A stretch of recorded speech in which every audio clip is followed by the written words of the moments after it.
गणेश भगवान की जय। बोलो शंकर भगवान की जय।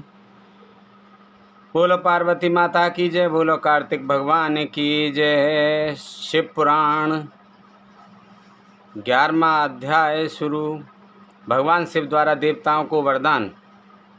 व्यास जी बोले, हे सनत कुमार जी, आप परम शिव भक्त हैं और ब्रह्मा जी के पुत्र हैं। आप मुझे अब यह बताइए कि जब त्रिपुर नष्ट हो गए तब देवताओं ने क्या किया, मैं कहाँ चला गया? भगवान इन बातों के बारे में सविस्तार मुझे बताइए।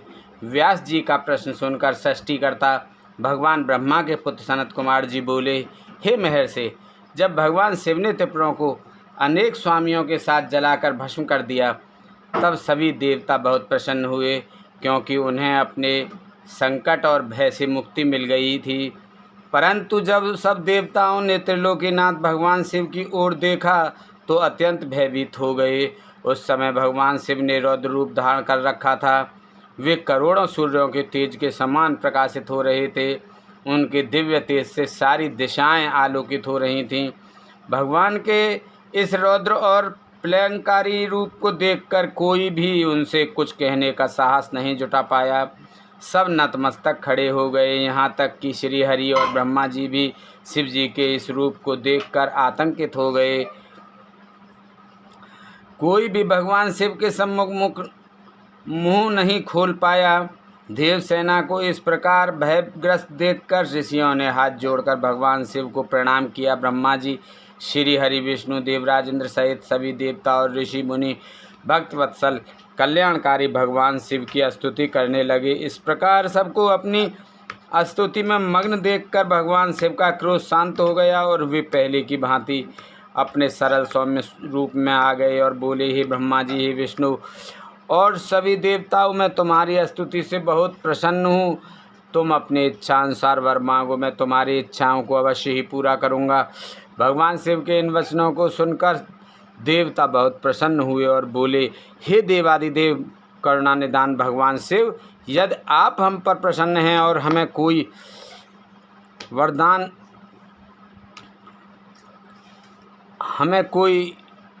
वर प्रदान करना चाहते हैं तो प्रभु हमें यह वर दीजिए कि जब जब हम पर कोई भी संकट आएगा आप हमारी सहायता करेंगे। जब ब्रह्मा जी, श्री हरि, विष्णु और देवताओं ने भगवान शिव से यह प्रार्थना की तब शिव जी ने प्रसन्नतापूर्वक कहा, तथास्तु, अर्थात ऐसा ही होगा। ऐसा कहकर भगवान शिव ने देवताओं के अभीष्ट फल को उन्हें प्रदान कर दिया। 12वां अध्याय वर पाकर मैं दानव का वितल लोक जाना।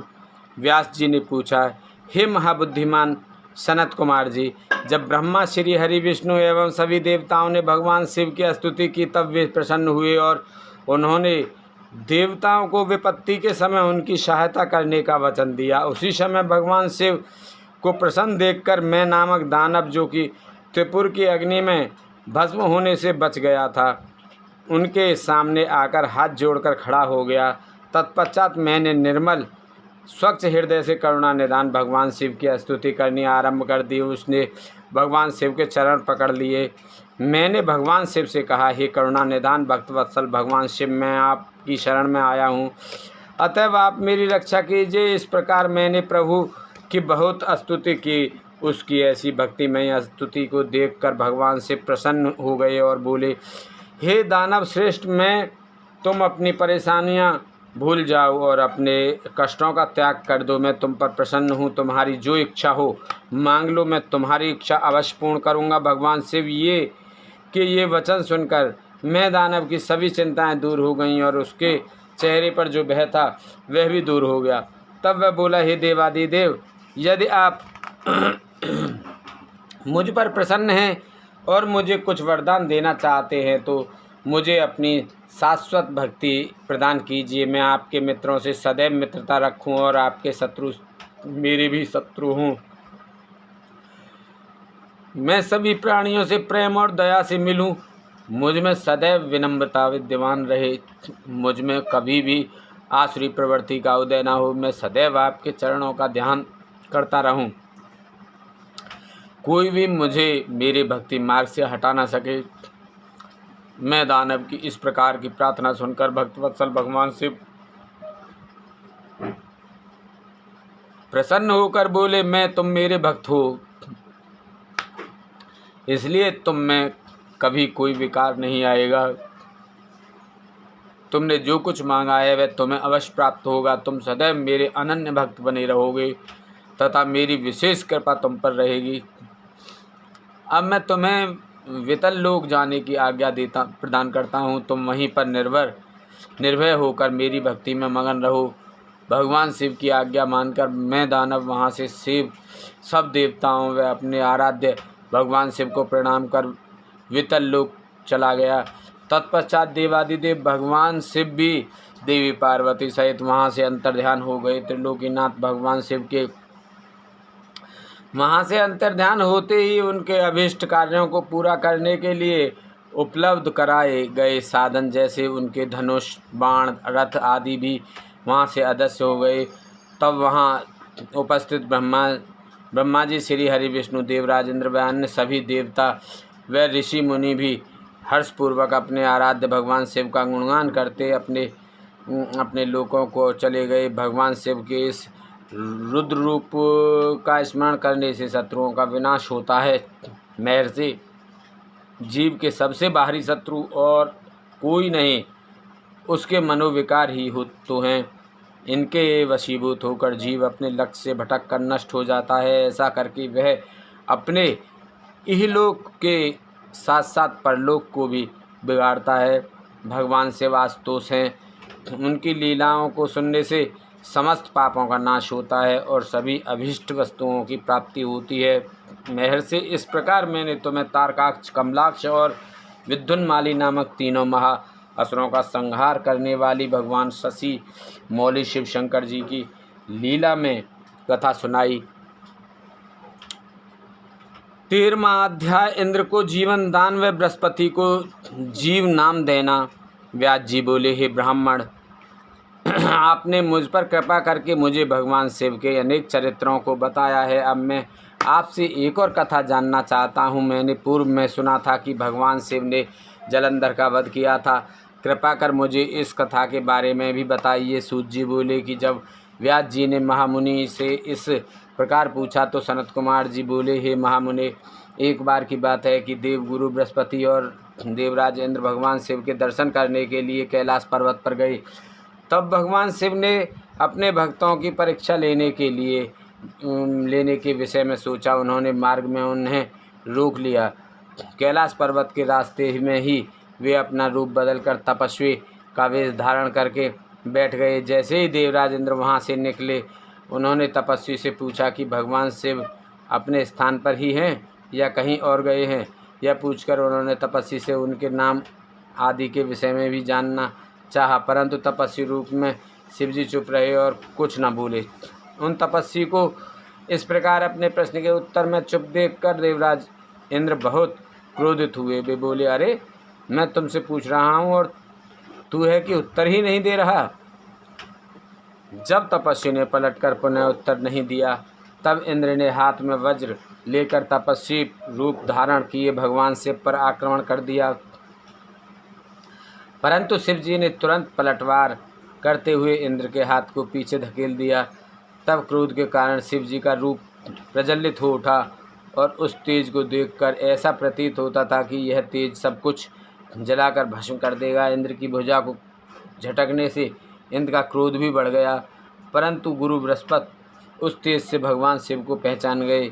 देवगुरु बृहस्पति ने तुरंत हाथ जोड़कर देवादिदेव भगवान शिव को प्रणाम किया और उनकी स्तुति करने लगे। बृहस्पति जी ने देवराज इंद्र को भी शिव चरणों में झुका दिया और क्षमा याचना करने लगे। वे बोले कि हे प्रभु, अज्ञानतावश हम आपको पहचान नहीं पाए। भूलवश आपकी अवहेलना करने का अपराध देवराज इंद्र से हो गया है। हे भगवान, आप तो करुणा निधान भक्तवत्सल होने के कारण आप सदा अपने भक्तों के ही वश में रहते हैं। प्रभु, कृपा करके इंद्रदेव को क्षमा कर दीजिए। बृहस्पति जी के ऐसे वचन सुनकर त्रिलोकीनाथ भगवान से बोले कि मैं अपने नेत्रों की ज्वाला नहीं रोक सकता। तब बृहस्पति जी बोले कि प्रभु, आप इंद्रदेव पर दया कीजिए और अपने क्रोध की अग्नि को कहीं और स्थापित कर देवराज का अपराध क्षमा कीजिए। तब भगवान शिव बोले, हे बृहस्पति, मैं तुम्हारे चातुर्य से प्रसन्न हूँ। आज तुमने इंद्र को जीवन दान दिलाया है, इसलिए तुम्हें जीव नाम से प्रसिद्धि मिलेगी। यह कहकर उन्होंने अपने क्रोध की ज्वाला को समुद्र में फेंक दिया। तब इंद्रदेव और देवगुरु बृहस्पति ने भगवान शिव को धन्यवाद दिया और उन्हें प्रणाम करके स्वर्गलोक चले गए। 14वां अध्याय जलंधर की उत्पत्ति। व्यास जी बोले, सनत कुमार जी, जब भगवान शिव ने अपने क्रोध की ज्वाला समुद्र में प्रवाहित कर दी तब क्या हुआ? सनत कुमार जी बोले, हे मुनि, जब भगवान शिव ने अपना क्रोध समुद्र में डाल दिया तो क्रोध की वह ज्वाला बालक का रूप लेकर जोर जोर से रोने लगी। उस बालक के रोने की आवाज़ से सारा संसार भयभीत हो गया। पूरा संसार उसकी आवाज़ से व्याकुल था। तब सभी चिंतित होकर ब्रह्मा जी की शरण में गए। तब सब देवताओं ने सादर ब्रह्मा जी को प्रणाम किया और उनकी स्तुति करने लगे। तत्पश्चात बोले, हे ब्रह्मा जी, इस समय हम सभी पर बड़ा भारी संकट आन पड़ा है। प्रभु, आप तो सब कुछ जानते हैं। उस बालक ने जो समुद्र से उत्पन्न हुआ है, अपने भयंकर रुदन द्वारा पूरे संसार को आहत किया है। सभी भय से आतुर हैं। हे महायोगिन, आप उस बालक का संहार करके हमें भय मुक्त कराएं। देवताओं की इस प्रकार की प्रार्थना सुनकर ब्रह्मा जी अपने लोक से पृथ्वीलोक पर उतरकर उस समुद्र पर पहुँचे जहाँ वह बालक विद्यमान था। ब्रह्मा जी को अपने पास आता देखकर समुद्र ने भक्तिपूर्वक उन्हें प्रणाम किया और उस बालक को ब्रह्मा जी को सौंप दिया। तब ब्रह्मा जी ने आश्चर्यचकित होकर समुद्र देव से प्रश्न किया कि यह बालक किसका है? ब्रह्मा जी के इस प्रश्न का उत्तर देते हुए समुद्र देव बोले कि हे भगवान, यह बालक गंगा सागर की उत्पत्ति स्थल पर प्रकट हुआ है, परंतु मैं इस बालक के विषय में और कुछ नहीं जानता। इस प्रकार जब ब्रह्मा जी समुद्र से बातें कर रहे थे तब उस समय उस बालक ने ब्रह्मा जी के गले में हाथ डाल दिया और उनका गला जोर से दबा दिया, जिसकी पीड़ा स्वरूप उनकी आँखों से आंसू बहने लगे। तब ब्रह्मा जी ने यत्नपूर्वक उस बालक की पकड़ से अपने को मुक्त कराया और समुद्र से बोले कि तुम्हारे इस जातक पुत्र ने मेरे नेत्रों से जल निकाला है, अतः यह बालक जलंधर नाम से प्रसिद्ध होगा। उत्पन्न होते ही युवा हो जाने के कारण यह बालक महापराक्रमी, महाधीर जवान, महायोद्धा और रण दुर्मद होगा। यह बालक युद्ध में सदैव विजयी होगा, यहाँ तक कि यह भगवान श्री हरि विष्णु को भी जीत लेगा। यह बालक दैत्यों का अधिपति होगा। कोई भी मनुष्य या देवता इसका चाह कर भी कुछ नहीं बिगाड़ पाएंगे। इसका संहार केवल त्रिलोकीनाथ भगवान शिव के द्वारा ही संभव है। यह कहकर ब्रह्मा जी ने असुरों के गुरु शुक्राचार्य को बुलाया और उनके हाथों से उस बालक को दैत्यों का राजा स्वीकार करते हुए उसका राज्याभिषेक कराया। तत्पश्चात ब्रह्मा जी स्वयं वहाँ से अंतर्ध्यान हो गए। अपने जातक पुत्र के विषय में जानकर समुद्र देव बहुत प्रसन्न हुए और वे उसे अपने निवास स्थान पर ले गए। कुछ समय पश्चात उन्होंने जलंधर का विवाह कालनेमी नामक असुर की परम सुंदरी पुत्री वृंदा से संपन्न करा दिया। जलंधर आनंदपूर्वक अपनी पत्नी के साथ निवास करने लगा और असुरों के राज्य को बड़ी चतुराई और कर्तव्य परायणता के साथ चलाने लगा। उसकी पत्नी वृंदा महान पतिव्रता नारी थी। 15वां अध्याय देव जलंधर युद्ध। सनत कुमार जी बोले, हे महर्षि, एक दिन की बात है, असुर राज जलंधर अपने दरबारियों एवं मंत्रियों के साथ अपनी राज्यसभा में विराजमान था। तभी वहाँ असुरों के महान गुरु शुक्राचार्य पधारे। वे परम की कांतिमान थे और उनके तेज से अब सब दिशाएं प्रकाशित हो रही थी। शुक्राचार्य को वहाँ आया देखकर जलंधर राज सिंहासन से उठा और आदर पूर्वक अपने गुरु को नमस्कार करने लगा। तत्पश्चात उन्हें सुयोग्य दिव्य आसन पर बैठाया। फिर उसने भी अपना आसन ग्रहण किया। अपने गुरु की यथा योग्य सेवा करने के उपरांत जलंधर ने शुक्राचार्य से प्रश्न किया कि गुरुजी, राहु का सिर किसने काटा था? इसके बारे में आप मुझे सविस्तार बताइए। शुक्राचार्य ने अपने शिष्य सागर पुत्र जलंधर के प्रश्न का उत्तर देना आरंभ किया। वे बोले, एक बार देवताओं और असुरों ने मिलकर सागर के गर्भ में छुपे अनमोल रत्नों को निकालने के लिए सागर मंथन करने के विषय में सोचा। इस प्रकार दोनों असुर व देवताओं में यह तय हुआ कि जो कुछ भी समुद्र मंथन से प्राप्त होगा उसे देवताओं और असुरों में आधा आधा बांट लिया जाएगा। तब दोनों ओर से देवता और असुर प्रसन्नतापूर्वक इस कार्य को पूरा करने में लग गए। समुद्र मंथन में बहुत से अमूल्य रत्न आदि प्राप्त हुए, जिसे देवताओं और असुरों ने आपस में बांट लिया। परंतु जब समुद्र मंथन द्वारा अमृत का कलश निकला तो राहु ने देवता का रूप धर कर अमृत पी लिया। यह जानते ही कि राहु ने अमृत पी लिया है, देवताओं के पक्षधर भगवान विष्णु ने राहु का सिर अपने सुदर्शन चक्र से काट दिया। यह सब उन्होंने देवराज इंद्र के बहकावे में आकर किया था। यह सुनते ही जलंधर के नेत्र क्रोध से लाल हो गए। उसने घसमर नामक राक्षस का स्मरण किया, जो पल भर में ही वहाँ उपस्थित हो गया। जलंधर ने पूरा वृत्तांत घसमर को बताते हुए इंद्र को बंदी बनाकर लाने का आदेश दे दिया। घसमर जलंधर का वीर और पराक्रमी दूत था।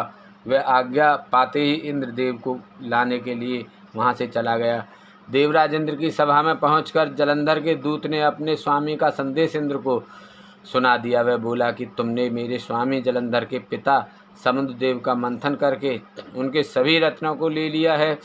तुम वह सभी रत्न लेकर और अपने अधीनस्थों के साथ मेरे स्वामी की शरण में चलो। घसमर के वचन सुनकर देवराज इंद्र अत्यंत क्रोधित हो गए और बोले कि उस सागर ने मुझसे डरकर अपने अंदर से सभी रत्न को छुपा लिया था। उसने मेरे शत्रु असुर की भी मदद की है और उनकी रक्षा की है, इसलिए मैंने समुद्र के कोष पर अपना अधिकार किया है। मैं किसी से नहीं डरता हूँ। जाकर अपने स्वामी से को बता दो कि हिम्मत है तो इंद्र के सामने आकर दिखाओ। देवराज इंद्र के ऐसे वचन सुनकर जलंधर का घसमर नामक दूत वापस लौट गया। उसने अपने स्वामी जलंधर को इंद्र के कथन से अवगत कराया। यह सुनकर जलंधर के क्रोध की कोई सीमा न रही और उसने देवलोक पर तुरंत चढ़ाई कर दी। अपनी वीर पराक्रमी असुर सेना के साथ उसने देवराज इंद्र पर आक्रमण कर दिया। उनके युद्धों के विकुल से पूरा इंद्रलोक गूंज उठा। चारों ओर भयानक युद्ध चल रहा था। शुक्राचार्य मृत संजीवनी से पुनः जीवित कर रहे थे। जब किसी भी प्रकार से उन्हें युद्ध में विजय नहीं मिल रही थी तो जलंधर ने अपने गुरु शुक्राचार्य से प्रश्न किया कि हे गुरुदेव, मैं रोज युद्ध में देवताओं के अनेक सैनिकों को मार गिराता हूँ, फिर भी देव सेना किसी भी तरह कम नहीं हो रही है। मेरे द्वारा मारे गए सारे देवगण अगले दिन फिर से युद्ध करते हुए दिखते हैं।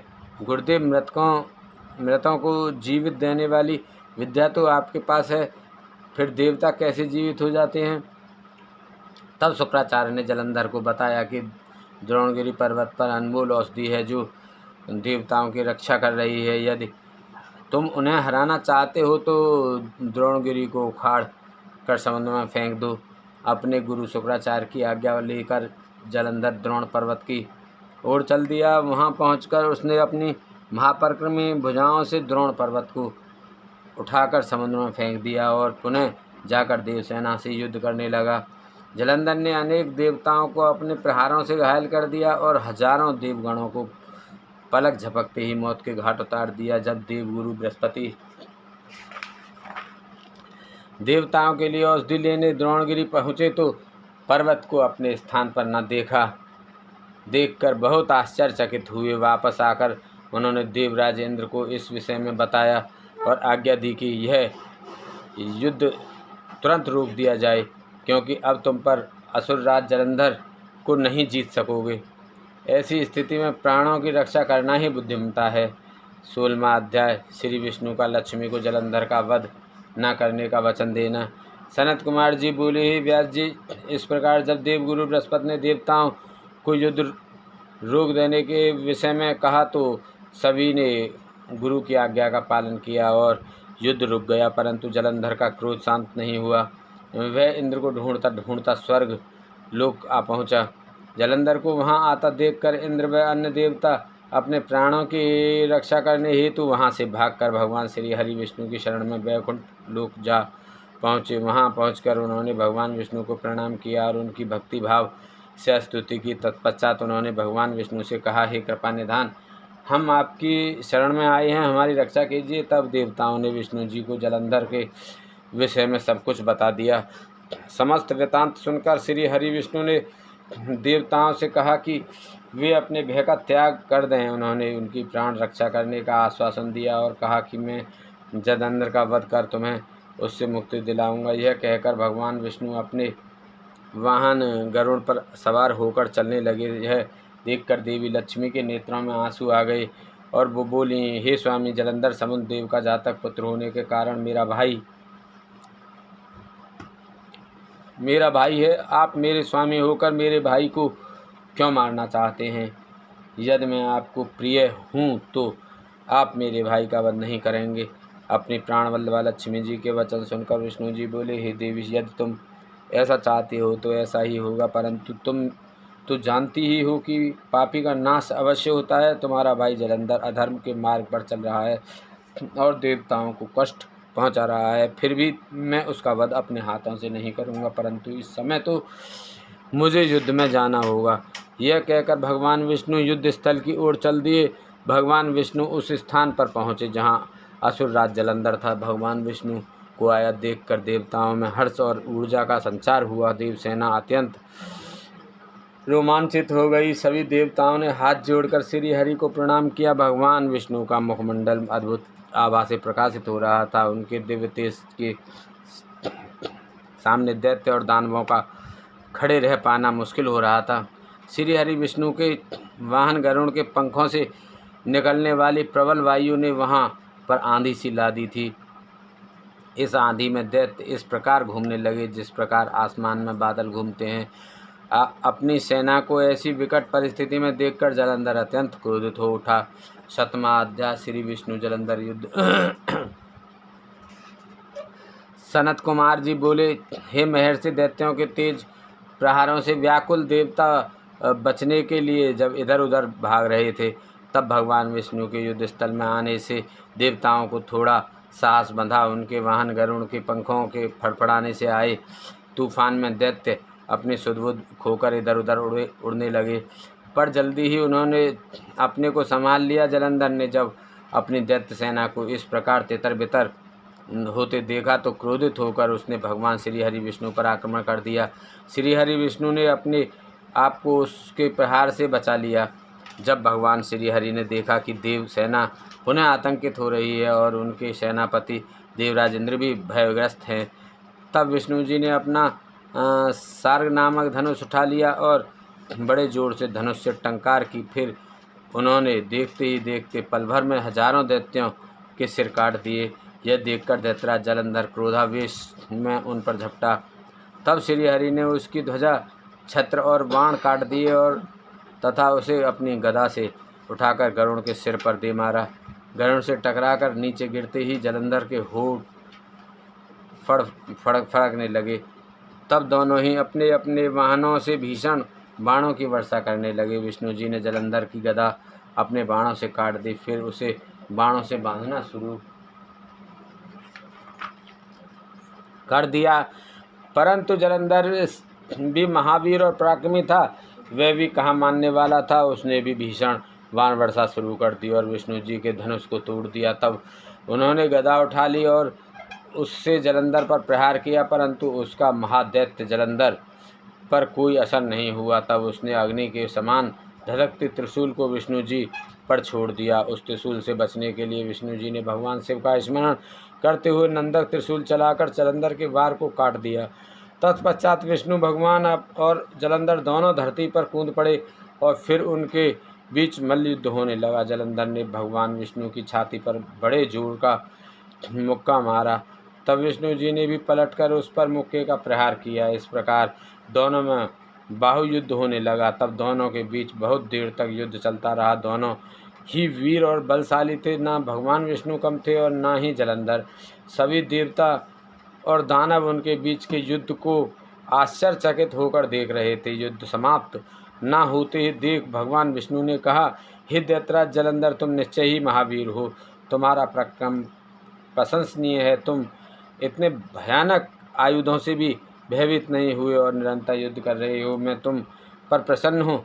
तुम जो चाहे वरदान मांग सकते हो, मैं निश्चय ही तुम्हारी मनोकामना पूरी करूँगा। भगवान विष्णु के ये वचन सुनकर जलंधर बहुत हर्षित हुआ और बोला, हे विष्णु, आप मेरी बहन लक्ष्मी के पति हैं। यदि आप मुझ पर प्रसन्न हैं तो अपनी पत्नी और कुटुंब के लोगों के साथ पधार कर मेरे घर को पवित्र कीजिए। तब भगवान श्री हरि ने तथास्तु कहकर उसे उसका इच्छित वर प्रदान किया।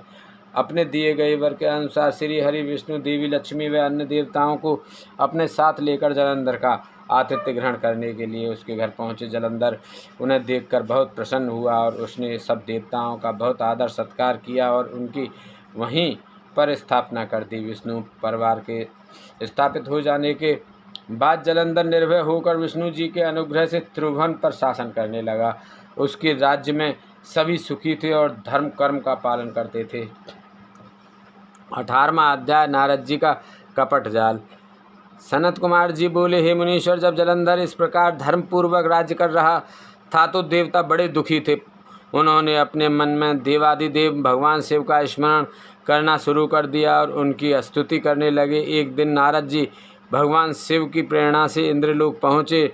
नारद जी को वहाँ आया देखकर सभी देवता सहित देवराज ने उन्हें प्रणाम किया और उनकी स्तुति करने लगे। तब नारद जी को उन्होंने सभी बातों से अवगत कराया और उनसे प्रार्थना की कि वे उनके दुखों को दूर करने में मदद करें। यह प्रार्थना सुनकर नारद जी बोले कि देवराज, मैं सब कुछ जान गया हूँ। मैं अवश्य ही तुम्हारे कार्य को पूर्ण करने का प्रयास करूँगा। अभी तो मैं दैत्यराज जलंधर से मिलना चाहता हूँ, इसलिए उसके राजमहल में जा रहा हूँ। यह कहकर नारद जी जलंधर के राज्य की ओर चल दिए।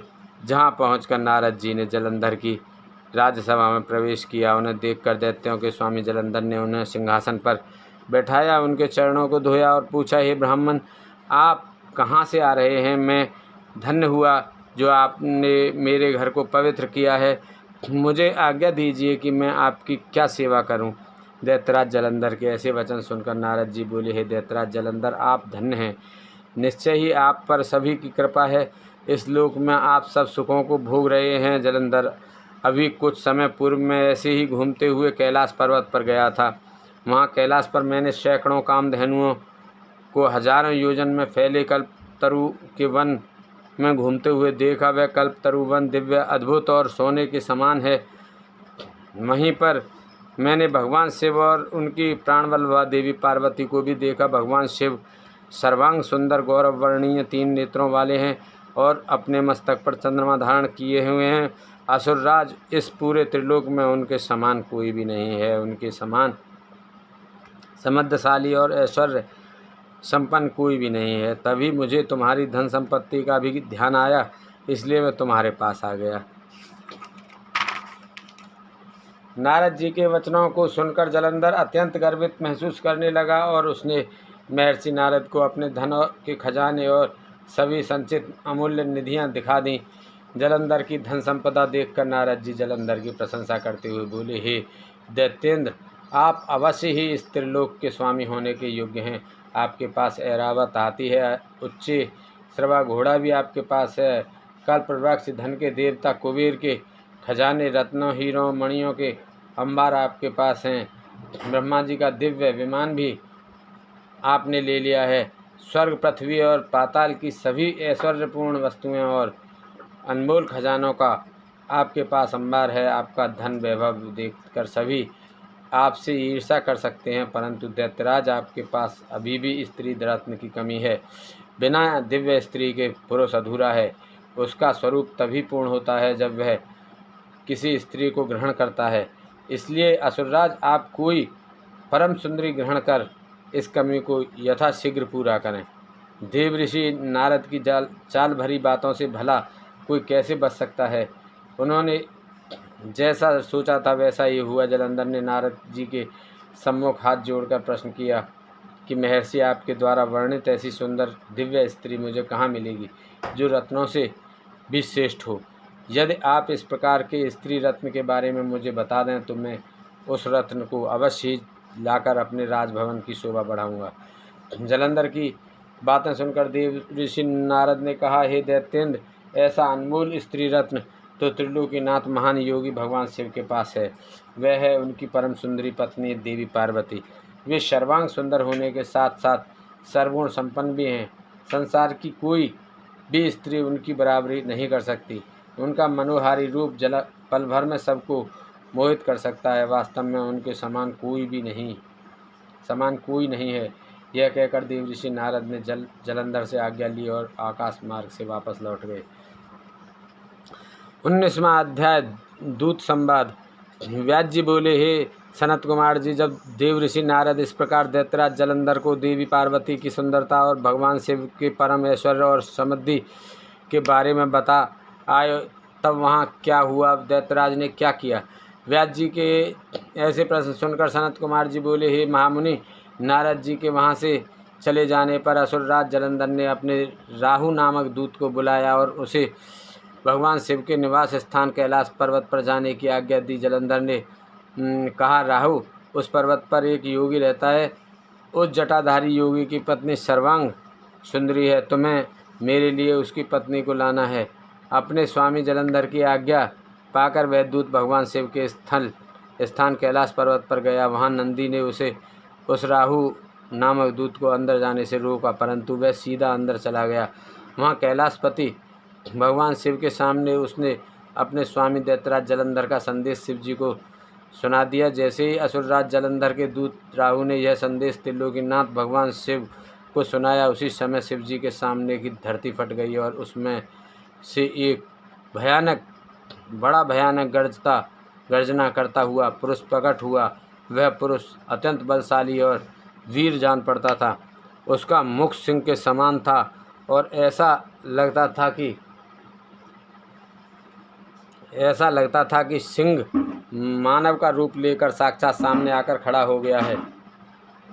वह नरसिंह रूपी पुरुष तुरंत राहु को खाने के लिए झपटा। यह देखकर राहु अपने प्राणों की रक्षा करने के लिए दौड़ा, परंतु असफल रहा। उसने राहु को कसकर पकड़ लिया। जब राहु ने देखा कि अब बचने का कोई रास्ता नहीं बचा है, तब राहु भगवान शिव से प्रार्थना करने लगा कि वे उसके प्राणों की रक्षा करें। वह बोला, भगवान, मैं तो असुरराज जलंधर का दूत हूँ। मैंने तो सिर्फ वही कहा है जो मेरे स्वामी की आज्ञा थी। हे कृपा निधान, मेरी भूल के लिए मुझे क्षमा करें। राहु के वचन सुनकर करुणा निधान भगवान शिव ने नरसिंह रूपी पुरुष को आज्ञा दी कि वह राहु को छोड़ दे। अपने प्रभु की आज्ञा पाकर उसने राहु को छोड़ दिया। जब उसने राहु को छोड़ दिया, तब वह शिव जी से बोला कि भगवान, आपकी आज्ञा मानकर मैंने इस दुष्ट को छोड़ दिया है, परंतु हे प्रभु, मैं बहुत भूखा हूँ। अब मैं क्या करूँ? क्या खाकर अपनी भूख शांत करूँ? तब भगवान शिव ने उससे कहा कि अपने हाथ पैरों के मांस को खाकर अपनी भूख शांत करो। शिव जी की आज्ञा को शिरोधार्य कर उसने अपने हाथों और पैरों का मांस खा लिया। अब सिर्फ उसका सिर ही बचा था। यह देखकर भगवान शिव उस पर प्रसन्न हो गए और बोले, तुमने मेरी आज्ञा का पालन करके मुझे प्रसन्न किया है। तुम वाकई मेरे प्रिय हो। आज से तुम मेरे भक्तों द्वारा भी पूज्य होगे। जो भी मनुष्य मेरी पूजा करेगा वह तुम्हारी भी आराधना अवश्य करेगा। जो तुम्हारी पूजा नहीं करेगा उस भक्त पर मेरी कृपा दृष्टि नहीं होगी। उस दिन से वह कैलाश पर्वत पर भगवान शिव का प्रिय गण बनकर रहने लगा और संसार में स्वकीर्ति मुख के नाम से प्रसिद्ध हुआ।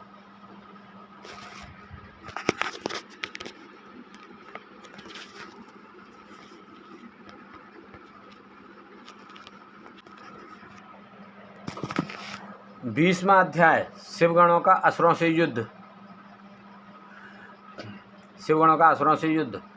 व्यास जी बोले, हे सनत कुमार जी, असुरराज जलंधर ने राहु नामक दूत का क्या हुआ? जब भगवान शिव ने राहु को अभयदान दिया, फिर राहु कैलाश पर्वत से कहाँ गया और उसने क्या किया, इस विषय में मुझे बताइए। महर्षि व्यास के इन वचनों को सुनकर सनत कुमार जी बोले, हे महर्षि, जब राहु नामक दूत को शिव जी ने उस पुरुष के हाथों से मुक्त करा दिया, तब राहु वहाँ से तुरंत भागकर अपने स्वामी दैत्यराज जलंधर के पास गया और वहाँ उसने अपने स्वामी को सभी बातें बता दी जो वहाँ हुई थी।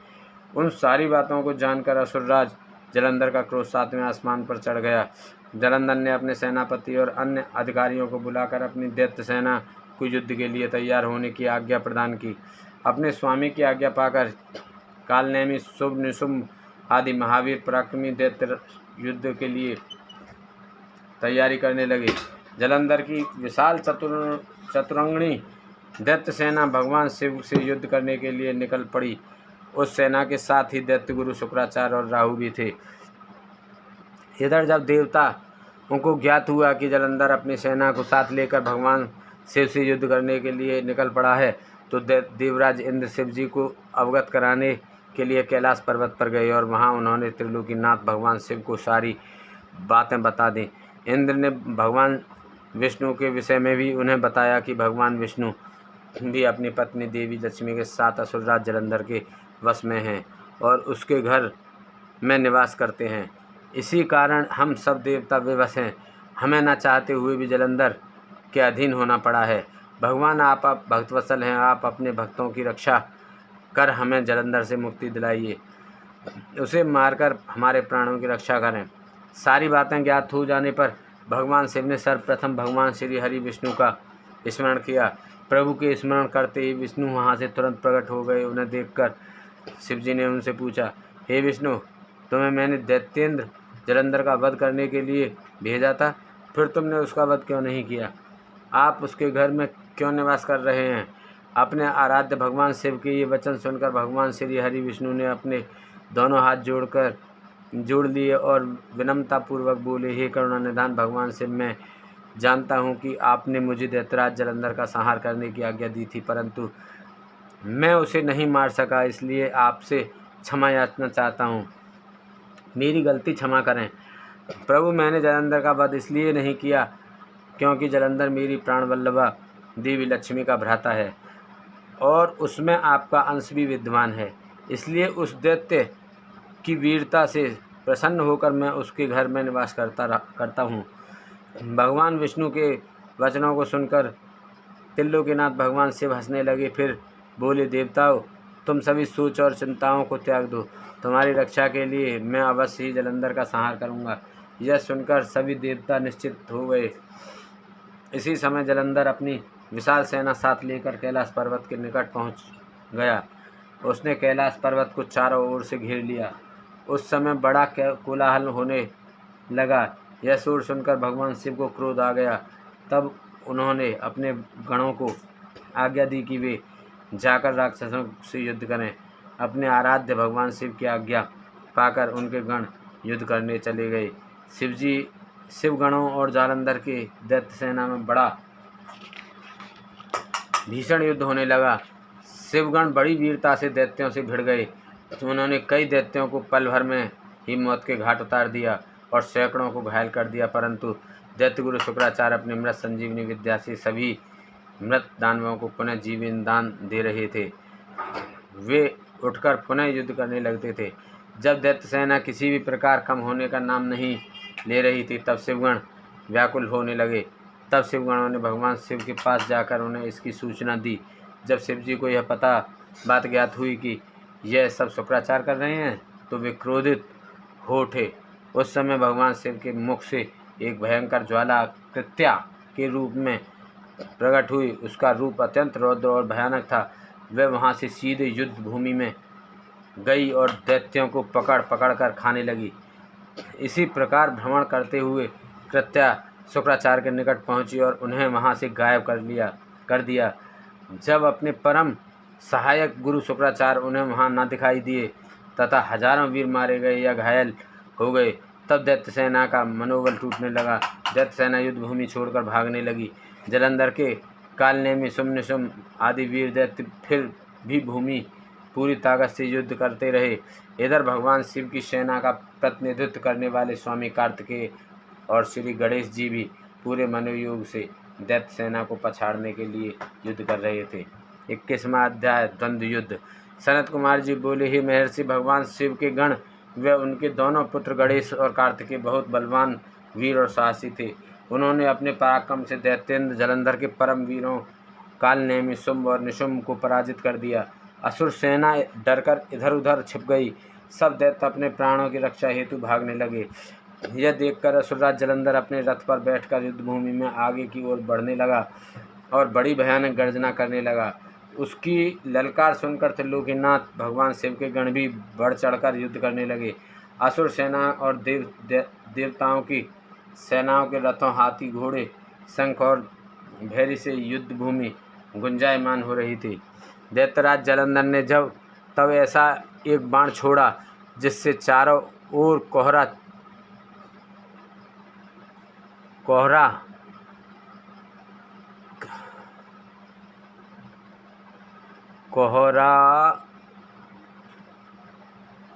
फैल गया। धरती से आकाश तक सिर्फ एक धुंध ही दिखाई दे रही थी। फिर उसने नंदीश्वर, गणेश, वीरभद्र को एक साथ कई बाण मारकर घायल कर दिया।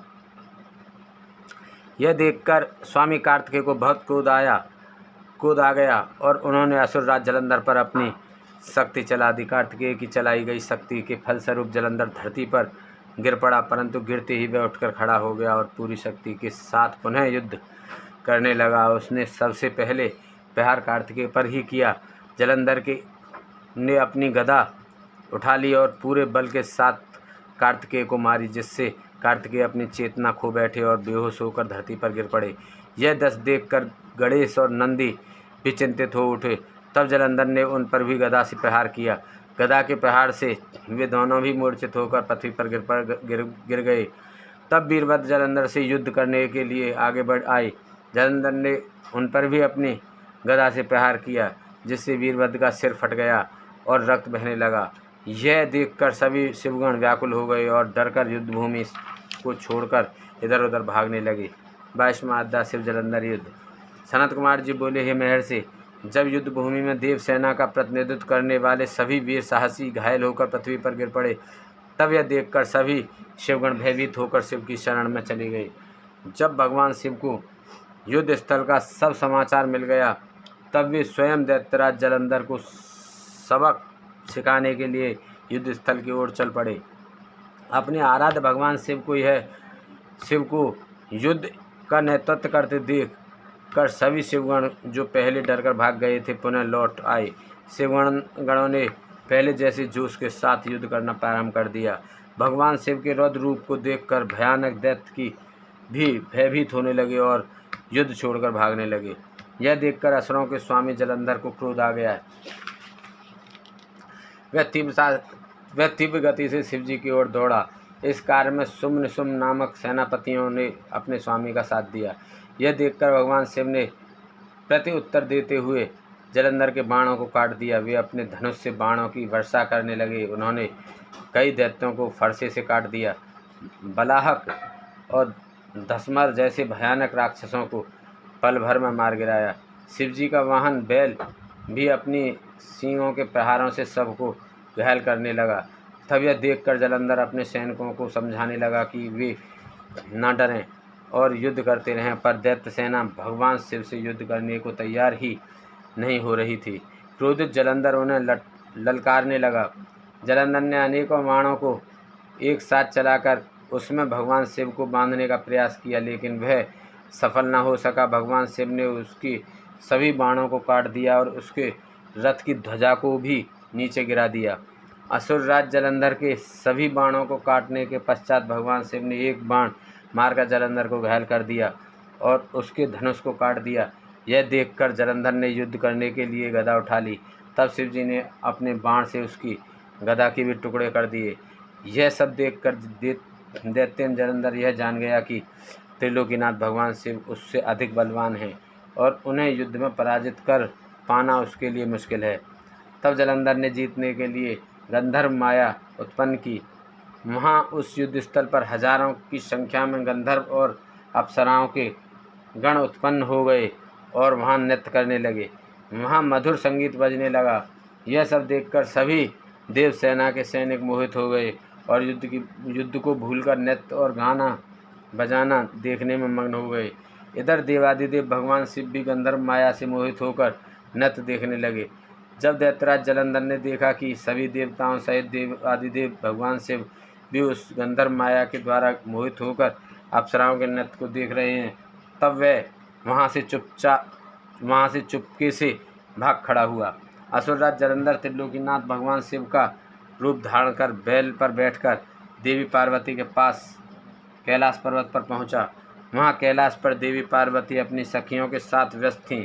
जब उन्होंने अपने पति भगवान शिव को आता देखा तब उन्होंने अपनी सखियों को वहां से भेज दिया और स्वयं भगवान शिव के समीप आ गईं। देवी पार्वती के अप्रतिम सौंदर्य को देखकर जालंधर का मन विचलित हो उठा और वह उन्हें अपलक निहारने लगा। जालंधर के इस प्रकार के व्यवहार को देख पार्वती को यह समझते हुए देर न लगी कि वह कोई बहुरूपिया है जो भगवान शिव का रूप धारण कर उन्हें ठगने आया है। यह विचार मन में आते ही देवी पार्वती वहाँ से अंतर्ध्यान हो गई। तब वे एक अन्य स्थान पर पहुँची और उन्होंने भगवान श्री हरि विष्णु का स्मरण करके उन्हें वहाँ बुलाया।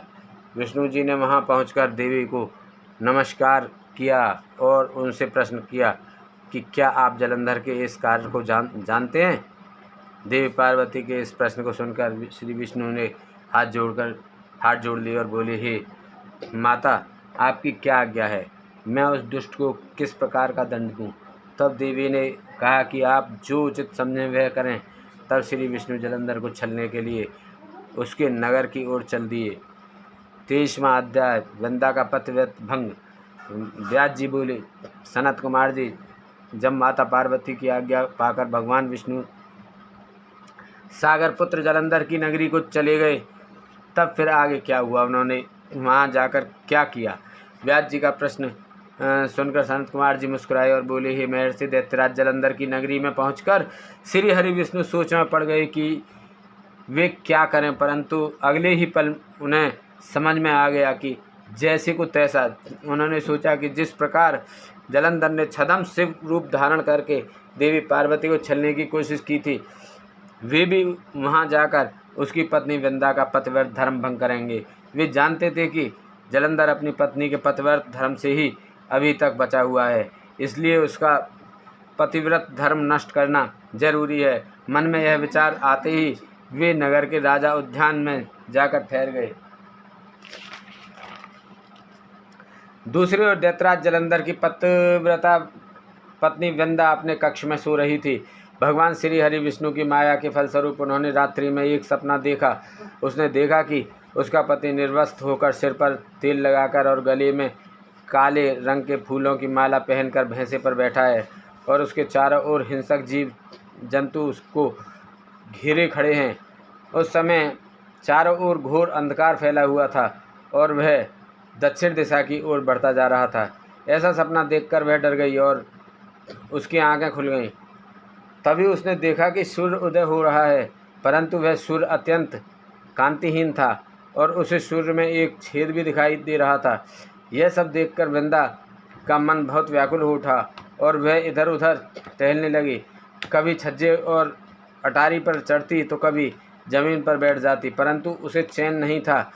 जब इस प्रकार वृंदा का मन शांत नहीं हुआ तो वह मन की शांति प्राप्त करने हेतु उद्यान की ओर चल दी, परंतु उस निर्जन उद्यान में उसके पीछे सिंह के समान दो भयंकर राक्षस पड़ गए। वृंदा उन्हें देखकर बहुत डर गई और अपने प्राणों की रक्षा करने के लिए वहां से भागने लगी। भागते हुए उसे सामने से आते हुए एक तपस्वी दिखाई दिए। भयभीत वृंदा उन मुनि से अपने जीवन की रक्षा करने के लिए प्रार्थना करने लगी। उन तपस्वी ने अपने कमंडल से जल निकालकर उन राक्षसों को ललकारते हुए उन पर जल छिड़क दिया। जल छिड़कते ही दोनों राक्षस वहां से भाग गए। तब वृंदा ने दोनों हाथ जोड़कर उन तपस्वी को प्रणाम किया तथा उनका धन्यवाद व्यक्त किया। तत्पश्चात उनको अत्यंत दिव्य और शक्तिशाली जानकर वृंदा ने उन मुनि से अपने पति दैत्यराज जालंधर के विषय में पूछा। मुनि ने उत्तर दिया कि देवी, तुम्हारा पति तो युद्ध में मारा गया है। यह कहकर उन्होंने कुछ इशारा किया, जिसके फलस्वरूप दो वानर उनके सामने प्रकट हुए। अगले ही पल उन तपस्वी का संकेत पाकर वे वानर आकाश मार्ग से उड़कर चले गए और कुछ समय पश्चात दैत्यराज जालंधर का कटा हुआ सिर और उसके अन्य सामान को लेकर लौट आए। अपने पति जालंधर का कटा हुआ सिर देखकर वृंदा बेहोश होकर गिर पड़ी। कुछ समय पश्चात होश में आने पर रोते हुए वृंदा उन मुनि से प्रार्थना करने लगी कि वे उसके पति को पुनः जीवित कर दें। यह कहकर वह बहुत जोर जोर से रोने लगी और बोली कि यदि आप मेरे पति को जीवन दान नहीं दे सकते तो मुझे भी मृत्यु दे दें। वृंदा के इस प्रकार के वचन सुनकर मुनि बोले, हे देवी, तुम्हारे पति का वध त्रिलोकीनाथ भगवान शिव के द्वारा हुआ है, अतः उसको जीवित करना देवादिदेव भगवान शिव का विरोध करना है, परंतु अपनी शरण में आए हुए मनुष्य की रक्षा करना मेरा भी धर्म है, इसलिए मैं तुम्हारे पति को पुनः जीवित अवश्य करूँगा। यह कहकर उन्होंने अपने कमंडल से जल निकाला और मंत्रोच्चारण करते हुए जलंधर पर छिड़का, जिसके फलस्वरूप वह जीवित हो गया। जलंधर को जीवन दान देकर वे तपस्वी वहाँ से अंतर्ध्यान हो गए। वस्तुतः उस तपस्वी ने ही सूक्ष्म रूप से जलंधर की काया में प्रवेश कर लिया था। दरअसल तपस्वी का रूप धारण करने वाले वे मुनि और कोई नहीं, स्वयं श्री हरि विष्णु थे। अपने पति को अपने पास पाकर देवी वृंदा बहुत खुश हुई और तुरंत अपने पति के गले लग गई। उसने उन सब बातों को भयानक स्वप्न समझकर भुला दिया और फिर बहुत समय तक उस छद्म वेशधारी जलंधर के साथ वन में ही रमण करती रही। परंतु मायावी की माया भला कब तक छिप सकती थी। एक दिन वृंदा को ज्ञात हो गया कि उसके साथ विहार करने वाला पुरुष और कोई नहीं, स्वयं श्री हरि विष्णु हैं, जो कि उसके पति का रूप धारण करके उसे छल रहे हैं। यह सारी सच्चाई जानकर देवी वृंदा बहुत दुखी हुई। तब वह श्री हरि विष्णु से बोली, तुमने एक पराई स्त्री का उसका पति बनकर उपभोग किया है, तुम्हें धिक्कार है। मैं किस प्रकार अपने पति का सामना कर सकती हूँ। अब मुझे जीवित रहने का कोई अधिकार नहीं है, पर तुम्हें तुम्हारी करनी की सज़ा अवश्य मिलेगी। तुमने मुझे अबला जानकर मेरा इस्तेमाल किया है। मैं तुम्हें साथ देती हूँ कि जिन राक्षसों से तुमने मुझे डराकर मेरा विश्वास जीता था, वे ही राक्षस तुम्हारी पत्नी का भी हरण करेंगे और तुम उसके वियोग में हर ओर भटकोगे। तब यही वानर तुम्हारी सहायता करेंगे। मेरा अगला जन्म तुलसी के रूप में होगा और मेरी संजीवनी शक्ति ही मेरी पवित्रता का प्रमाण होगी। भगवान श्री हरि विष्णु को इस प्रकार शाप देकर असुर श्रेष्ठ जलंधर की पत्नी वृंदा ने अग्नि में प्रवेश कर लिया और उसमें अपने प्राणों की आहुति दे दी। उस अग्नि से एक तेज प्रकट हुआ और वह जाकर देवी पार्वती में समा गया। 24वां अध्याय जलंधर का वध। व्यास जी बोले, हे तात, उधर जब असुर राज जलंधर द्वारा फैलाई गई गंधर्व माया से मोहित होकर सभी देवताओं सहित भगवान शिव भी युद्ध को भूलकर अप्सराओं का नृत्य गान देखने में व्यस्त हो गए, तब क्या हुआ। उधर जब जलंधर को पहचान कर देवी पार्वती कैलाश पर्वत से अंतर्ध्यान हो गई, तब वहाँ क्या हुआ, भगवान शिव ने क्या किया। सनत कुमार जी बोले, हे महर्षि, जब जलंधर को अपने सामने भगवान शिव के रूप में देखकर देवी पार्वती ने यह जान लिया कि वह कोई बहरूपिया है, तो वे तुरंत वहाँ से अंतर्ध्यान हो गई। उनके अंतर्ध्यान होते ही सारी माया वहाँ से गायब हो गई। माया के गायब होते ही सभी देवता अपने अपने होश में आ गए। उधर देवादिदेव भगवान शिव की चेतना भी वापस लौट आई और जलंधर की माया को जानकर उन्हें अत्यंत क्रोध आ गया। तब जलंधर भी देवी पार्वती के अचानक वहाँ से गायब हो जाने के कारण तुरंत ही युद्ध भूमि में लौट आया। तत्पश्चात भगवान शिव और असुरराज जलंधर में बड़ा भयानक युद्ध होने लगा, परंतु त्रिलोकीनाथ भगवान शिव की वीरता और बल के सामने वह तुच्छ असुर कहाँ टिक पाता। यह बात जल्द ही उसे समझ आ गई कि सर्वेश्वर शिव को जीत पाना आसान नहीं बल्कि असंभव है। तब असुरराज जलंधर ने भगवान शिव को जीतने के लिए माया का सहारा लिया। उसने तुरंत अपनी माया द्वारा पार्वती को प्रकट किया और उन्हें अपने रथ पर बांध लिया। जलंधर के दो सेनापति शुंभ और निशुंभ अपने हाथों में भयानक अस्त्र लेकर देवी पार्वती को मारने के लिए उन पर झपट रहे थे और देवी पार्वती रोते हुए अपनी सहायता के लिए अपने आराध्य भगवान शिव को पुकार रही थीं। यह दृश्य देखकर भगवान शिव भी अत्यंत चिंतित हो गए। अपने प्राण वल्लभा देवी पार्वती को इस प्रकार कष्ट में देखकर वे व्याकुल हो उठे। तब अपनी प्रिया पार्वती को दैत्येन जलंधर से मुक्ति दिलाने के लिए उन्होंने बड़ा भयानक रूप धारण कर लिया। उनका वह रौद्र रूप देखकर राक्षसी सेना भयभीत होकर इधर उधर भागने लगी और छिपने का प्रयास करने लगी। उधर दैत्य सेना के प्रधान शुंभ और निशुंभ भी डर गए और युद्ध से बचने की कोशिश करने लगे। उनके भयभीत होते ही जलंधर की माया समाप्त हो गई। युद्ध भूमि में हाहाकार मच गया। सब इधर उधर दौड़ रहे थे। जब शुम्भ भी अपने प्राणों की रक्षा करने के लिए भाग रहे थे, तब भगवान शिव ने उन्हें ललकारा, परंतु वे फिर भी युद्ध के लिए तत्पर न हुए। भगवान शिव बोले, तुम तो देवी पार्वती को मारने बढ़ रहे थे, अब क्यों डर कर भाग रहे हो?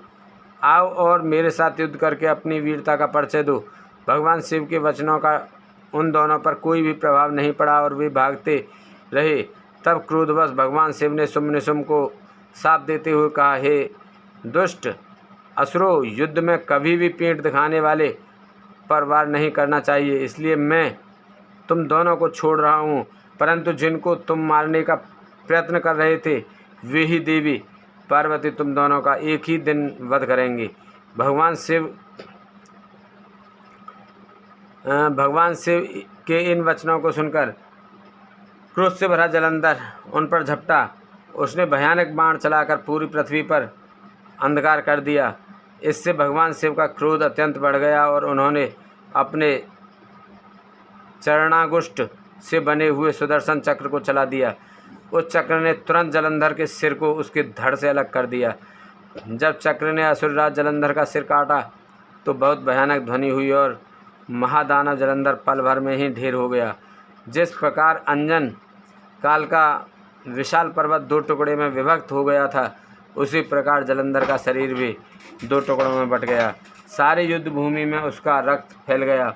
भगवान शिव की आज्ञा से जलंधर का रक्त और मांस महारौरव में जाकर रक्त का कुंड बन गया।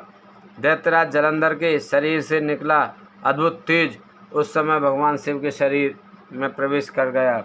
जलंधर का वध होते ही चारों ओर हर्ष की लहर दौड़ गई। सभी देवता ऋषि मुनि बहुत प्रसन्न हुए। अप्सराएं और गंधर्व मंगल गान गाने लगे। सारी दिशाओं से भगवान शिव पर फूलों की वर्षा होने लगी। 25वां अध्याय, देवताओं द्वारा शिव स्तुति। सनत कुमार जी बोले, हे महर्षि, इस प्रकार दैत्यराज जलंधर का देवादिदेव भगवान शिव के हाथों से वध देखकर सब ओर प्रसन्नता छा गई। सभी देवताओं सहित ब्रह्मा जी और श्री हरि विष्णु भी हर्षित हुए। तब वे करुणा निधान भगवान शिव को धन्यवाद देने लगे और उनकी स्तुति करने लगे और बोले, हे करुणा निधान, हे कृपा निधान देवादिदेव भगवान शिव, आप प्रकृति से परे हैं। भगवान आप ही परम ब्रह्म परमेश्वर हैं। प्रभु, हम सब देवता आपके दास हैं और आपकी आज्ञा की पूर्ति करने हेतु कार्य करते हैं। हे देवेश, आप हम पर प्रसन्न हो। हे प्रभु, जब भी देवताओं पर कोई विपत्ति पड़ी है, आपने हमारी सहायता की है और हमें अनेक दैत्यों के अत्याचारों से मुक्ति दिलाई है। हम सदा ही आपके चरणों की वंदना करते हैं और आपके अनोखे दिव्य स्वरूप का ही स्मरण करते हैं। आपके ही कारण हमारा भी अस्तित्व है। आपके बिना हम कुछ भी नहीं है। आप भक्तवत्सल हैं और सदा ही अपने भक्तों का हित करते हैं। इस प्रकार भगवान शिव की वंदना करके सभी देवता चुप हो गए और हाथ जोड़कर खड़े हो गए। तब भगवान शिव बोले, हे देवता, मैं तुम्हारी आराधना से प्रसन्न हूँ। मैं तुम्हें वरदान देता हूँ कि मैं हमेशा तुम्हारे अभिष्ट कार्यों की सिद्धि करूँगा। तुम्हारे दुखों को मैं सदा दूर करूँगा। इसके अतिरिक्त तुम और कुछ भी चाहो तो मुझसे मांग सकते हो। परंतु उन्होंने उनकी कृपा दृष्टि बनाए रखने के अतिरिक्त उनसे कुछ नहीं मांगा। तब उन देवताओं को आवश्यकता पड़ने पर उनकी मदद करने का आश्वासन देकर देवादिदेव भगवान शिव वहाँ से अंतर्ध्यान हो गए। इस प्रकार जब त्रिलोकीनाथ भगवान शिव ने देवताओं को उनकी सहायता का आश्वासन दिया तो सभी देवता हर्ष से फूले नहीं समाये और भगवान शिव की महिमा का गुणगान और जय जयकार करते हुए प्रसन्नतापूर्वक अपने अपने धाम को वापस चले गए। 26वां अध्याय, धात्री, मालती और तुलसी का आविर्भाव। व्यास जी बोले, हे ब्रह्मपुत्र सनत कुमार जी, जब भगवान श्री हरि विष्णु की माया से मोहित होकर जलंधर पत्नी वृंदा छद्म वेश धारण किए विष्णु जी को अपना पति मानकर उनके साथ रमण करने लगी, तब श्री हरि की भी उनसे प्रीत जुड़ गई। सच्चाई जान लेने के बाद कि जलंधर के रूप में भगवान श्री हरि ने उसके साथ छल किया है, उसने अग्नि में जलकर अपने प्राणों की आहुति दी। उसके बाद जब वह जलकर अपने प्राणों की आहुति देकर आहुति दे दी। तब फिर आगे क्या हुआ? भगवान विष्णु कहाँ गए और उन्होंने क्या किया? तुलसी के रूप में वृंदा का जन्म कैसे और कब हुआ? कृपया वह कथा मुझे बताइए। सनत कुमार जी बोले, हे महर्षि, मैं आपके सभी प्रश्नों का उत्तर देता हूँ। मेरी कथा सुनिए, आपकी सभी जिज्ञासाएं दूर हो जाएंगी। जब वृंदा ने विष्णु जी द्वारा ठगे जाने पर अपने शरीर का त्याग कर दिया तो भगवान विष्णु को बहुत दुख हुआ और वे वृंदा की चिता की राख को अपने शरीर पर लपेट कर इधर उधर मारे मारे फिरने लगे। इधर जब देवताओं को भगवान श्री हरि विष्णु की इस हालत के बारे में पता चला तो वे सब बहुत चिंतित हुए। उन्हें समझ में नहीं आ रहा था कि वे क्या करें। जगत के पालनकर्ता भगवान विष्णु को इस तरह दर दर भटकना शोभा नहीं देता। जब देवताओं को इस समस्या का कोई हल नहीं सूझा तब वे देवादिदेव भगवान शिव की शरण में गए। ब्रह्मा जी को साथ लेकर देवराज इंद्र देवताओं सहित कैलाश पर्वत पर पहुँचे। वहाँ उन्होंने त्रिलोकीनाथ भगवान शिव को हाथ जोड़कर प्रणाम किया और उनकी स्तुति करने लगे। तत्पश्चात शिव के पूछने पर देवताओं ने वहाँ आने का प्रयोजन शिव जी को बताया। देवताओं ने कहा कि हे देवादिदेव, करुणानिधान भक्तवत्सल शिव, आप तो सर्वेश्वर हैं, सर्वज्ञाता हैं। इस संसार की कोई बात आपसे छिपी नहीं है। भगवान शिव, भगवान श्री हरि विष्णु ने दैत्यराज जलंधर की पत्नी वृंदा को जलंधर का रूप लेकर ठगा, परंतु उसके साथ साथ रहते श्री विष्णु जी की उनमें प्रीति हो गई और अब वे उनका वियोग सह नहीं पा रहे हैं। वे अपने शरीर पर वृंदा की चिता की आग लपेटकर जोगी बनकर इधर उधर घूम रहे हैं। प्रभु, आप उन्हें समझाइए कि वे ऐसा ना करें। भगवान, यह जगत आपके अधीन है और आपके ही इस समय उनकी मदद करनी चाहिए ताकि वे पहले की भांति होकर अपने कार्यों को पूरा करें। देवताओं की इस प्रकार की प्रार्थना सुनकर भगवान शिव बोले, हे ब्रह्मा जी, हे देवराजेंद्र व अन्य देवताओं, यह सारा जगत माया के अधीन है, परंतु इस जगत की जननी मूल प्रकृति परम मनोहर महादेवी पार्वती इस माया के वशीभूत नहीं है। उन पर इस माया जाल का कोई असर नहीं पड़ता। इसलिए आप भगवान श्री हरि विष्णु के इस मोह माया के जाल को दूर करने के लिए आदि देवी प्रकृति के आधारभूत देवी पार्वती की शरण में जाइए। यदि आपके द्वारा वे प्रसन्न हो गई तो आपकी हर एक समस्या का समाधान हो जाएगा और वे आपके कार्यों को पूर्ण करेंगे। देवादिदेव महादेव भगवान शिव के इन वचनों को सुनकर सभी देवताओं को अत्यंत प्रसन्नता हुई और वे भगवान शिव से आज्ञा लेकर मूल प्रकृति की शरण में चले गए। इस प्रकार जब देवता प्रकृति देवी की शरण में जा रहे थे उस समय वहाँ आकाशवाणी हुई, हे देवताओं, मैं ही तीन प्रकार से तीनों प्रकार के गुणों से अलग होकर निवास करती हूँ। मैं सत्यगुण में गौरा बनकर, रजोगुण में लक्ष्मी और तमोगुण में ज्योति बनकर इस जगत को आलोकित करती हूँ। इसलिए आप अपनी इच्छा पूर्ति हेतु देवी जगदम्बा की शरण में जाओ, वे अवश्य ही तुम्हारी मनोकामना पूरी करेंगी। यह आकाशवाणी सुनते ही सभी देवता गौरी, लक्ष्मी और सरस्वती को हाथ जोड़कर प्रणाम करने लगे और मन में उनका वंदन और स्तुति करने लगे। इस प्रकार जब देवताओं ने शुद्ध हृदय से तीनों देवियों का स्मरण किया तब वे तीनों देवियां वहां प्रकट हो गईं। देवियों को साक्षात अपने सामने पाकर देवता बहुत हर्षित हुए और गौरी, लक्ष्मी और सरस्वती की वंदना और पूजन अर्चना करने लगे। तब तीनों देवियों ने मुस्कुराकर कहा, हे देवताओं, हम तीनों देवियां तुम्हारी स्तुति से बहुत प्रसन्न हैं। तुम तो कुछ चाहते हो, हमें बताओ, हम तुम्हारी मनोकामना अवश्य पूर्ण करेंगे। देवियों के इस कथन को सुनकर देवताओं का प्रतिनिधित्व करते हुए देवराजेंद्र ने भगवान श्री हरि के बारे में सब कुछ गौरी, लक्ष्मी और सरस्वती देवी को बता दिया। तब उन्होंने कुछ बीज देवताओं को दिए और कहा कि ये बीज लेकर जाकर तुम देवी वृंदा की चिता की राख में बो दो। ऐसा करने से तुम्हारे अभिष्ट कार्यों की सिद्धि होगी। इन बीजों को लेकर देवताओं ने तीनों देवियों का धन्यवाद व्यक्त किया। तब देवियां वहां से अंतर्ध्यान हो गईं। तत्पश्चात ब्रह्मा जी सहित सभी देवता उस स्थान पर पहुँचे जहाँ देवी वृंदा ने अपने प्राणों की आहुति अग्नि में दी थी। वहाँ पहुंचकर उन्होंने देवी द्वारा दिए गए उन बीजों को वृंदा की चिता की राख में डाल दिया। तब उन बीजों में से कुछ दिन पश्चात धात्री, मालती और तुलसी नामक वनस्पतियां पैदा हुईं। देवी सरस्वती द्वारा दिए गए बीजों से धात्री, देवी महालक्ष्मी के बीजों से मालती और देवी गौरी के बीजों से तुलसी का आविर्भाव हुआ। जैसे ही धात्री, मालती और तुलसी नामक ये स्त्री रूपी वनस्पतियां उत्पन्न हुईं और भगवान श्री हरि विष्णु ने उन्हें देखा तो उन पर से माया का पर्दा हट गया और वे पहले की भांति हो गईं। वे उन वनस्पतियों पर अपनी कृपा दृष्टि रखने लगे और तभी से धात्री, मालती और तुलसी नामक इन वनस्पतियों को भी विष्णु जी से विशेष अनुराग हो गया। तब भगवान श्री हरि विष्णु पुनः वैकुंठ लोक को चले गए। बोलो शंकर भगवान की जय।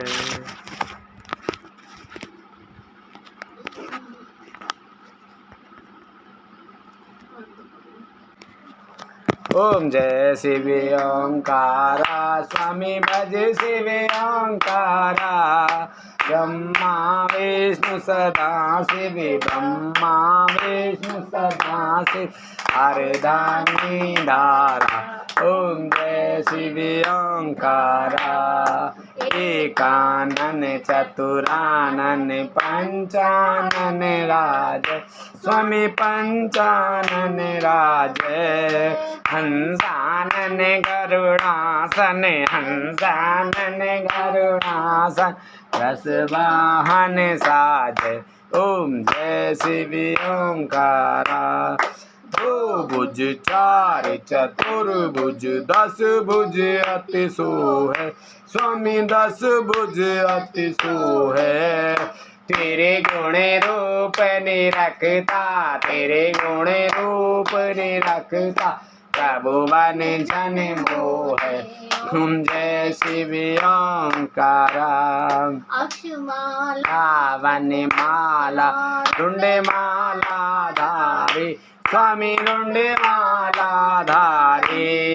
चंदन मृग मद सोहे, चंदन मृग मद सोहे, भाले ससधारी। ओम जय शिव ओंकारा। श्वेतांबर पीतांबर बागंबर अंगे, स्वामी बागंबर अंगे। हंसादिक सनकादिक, हंसादिक सनकादिक, भूतादिक संगे। शिव ओंकारा। हे मदक मंडल चक्र त्रिशूल धरता, स्वामी चक्र त्रिशूल धरता। सुख करता दुख हरता, सुख करता दुख हरता, जग पालन करता। ओम जय शिव ओंकारा। ब्रह्मा विष्णु सदा शिव, जानते अविवेका, स्वामी जानते अविवेका। प्रणमाक्षर में शोभित, प्रणमाक्षर में शोभित, ये तीनों एका। ओम जय शिव ओंकारा। त्रिगुण स्वामी जी की आरती जो कोई नर गावे, स्वामी प्रेम सहित गावे। कहते शिवानंद स्वामी, भजते हरि हर, स्वामी मन वांछित फल पावे। ओम जय शिव ओंकारा। जय शिव ओंकारा, भज शिव ओंकारा। ब्रह्मा विष्णु सदा शिव, ओम जय शिव ओंकारा। भगवान की जय, भगवान माँ की जय, बोल कार्तिक जी की। ओए जय शंकर शंकर, जय शंकर कैलाशपति। जय गोरा जय गोरा गोरा जय गोरा माँ पार्वती। जय शंकर शंकर जय शंकर कैलाशपति। जय गोरा गोरा जय गोरा माँ पार्वती। जय शंकर शंकर जय शंकर कैलाशपति। जय गोरा जय गोरा माँ पार्वती। जय शंकर शंकर जय शंकर कैलाशपति। जय गोरा जय गोरा माँ पार्वती। जय शंकर शंकर जय शंकर कैलाशपति। जय गोरा जय गोरा माँ पार्वती।